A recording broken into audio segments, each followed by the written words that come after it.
صحیح. اور ڈاکٹر صاحب ہم نے دیکھا ہے کہ عام طور پر جو government to government M O Us ہوتے ہیں ان میں بڑے ڈیلیز ہوتے ہیں. ظاہر ہے وہ ایک پورا ایک پروسیس ہوتا ہے اور اس کے بعد بہت سارے ایم او یوز صرف اسی حد تک رہ جاتے ہیں, وہ آگے آن گراؤنڈ ہمیں نظر ہی نہیں آتے. اور سی پیک فیز 1 میں بھی کافی سارے پروجیکٹس ڈیلے ہوئے اسی وجہ سے. لیکن اب فیز 2 میں یہاں پر پرائیویٹ سیکٹر کو بہت آگے رکھا گیا ہے, حکومت نے بڑا فوکس کیا ہے پرائیویٹ سیکٹر پر, اور میجورٹی آف ڈیلز اور M O Us private sector کے درمیان ہوئی ہیں. تو یہ ایک ایم او یو جو پرائیویٹ سیکٹر آپس میں کرتے ہیں اور جو گورنمنٹ کرتی ہے اس میں کتنا فرق ہوتا ہے آگے اس کی ڈیولپمنٹ کے اعتبار سے, ذرا اس پر بھی تھوڑی روشنی ڈالیے. جی یقیناً جو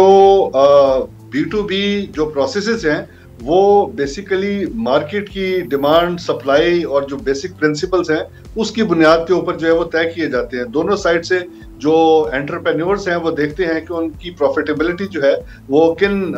جو ہے وہ ایریاز میں ہے اور اس کے مطابق جو ہے وہ ڈیل کرتے ہیں. حکومت کے معاملات جو ہے وہ ذرا فرق ہوتے ہیں, لیکن بہت سے ایسے ایم او یوز ہوتے ہیں جو کہ just for the sake of adding the number کہ اتنے ہم نے ایم او یوز سائن کر لیے ہیں اور اتنی اماؤنٹ کے کر لیے ہیں, تو وہ اس تناظر میں جو ہے وہ چلے جاتے ہیں وداؤٹ بہت اس کے اندر بہت زیادہ سوچ جو ہے وہ اور پلاننگ جو ہے وہ انوالو نہیں ہوتی. اب براڈر ایریاز آئیڈینٹیفائی کرنے سے جو ہے وہ چیزیں آگے نہیں بڑھتی. میرے نزدیک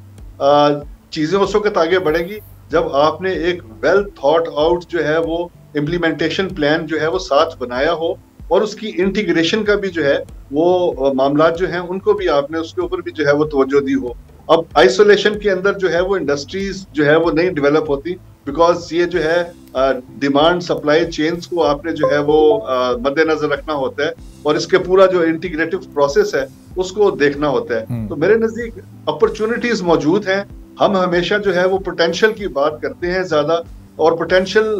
میں کوئی شک نہیں ہے کہ بہت زیادہ پوٹینشیل موجود ہے اور اپرچونٹیز ایگزسٹ کرتی ہیں, لیکن ان کو جو ہے وہ ایکچولائز کرنا, ان کو مٹیریلائز کرنا اور اس سے فائدہ اٹھانا یہ ابھی تک جو ہے وہ ہوتا نظر نہیں آ رہا ہے. اور اس کے اندر جو ہے میرا خیال ہے کہ جو ان معاملات کے رسپانسیبل لوگ ہیں ان کو تھوڑا سا جو ہے وہ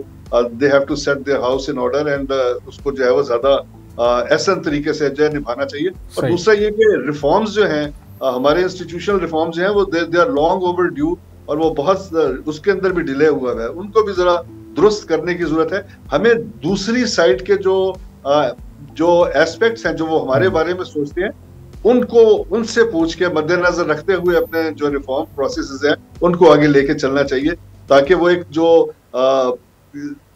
کمپیٹیبلٹی ہے آف انویسٹمنٹ اینڈ ہمارے ہاں جو انوائرمنٹ ہے اس کے اندر پیدا ہو سکے. سبسکرائب کریں اور بیل دبائیں تاکہ کوئی خبر رہ نہ جائے.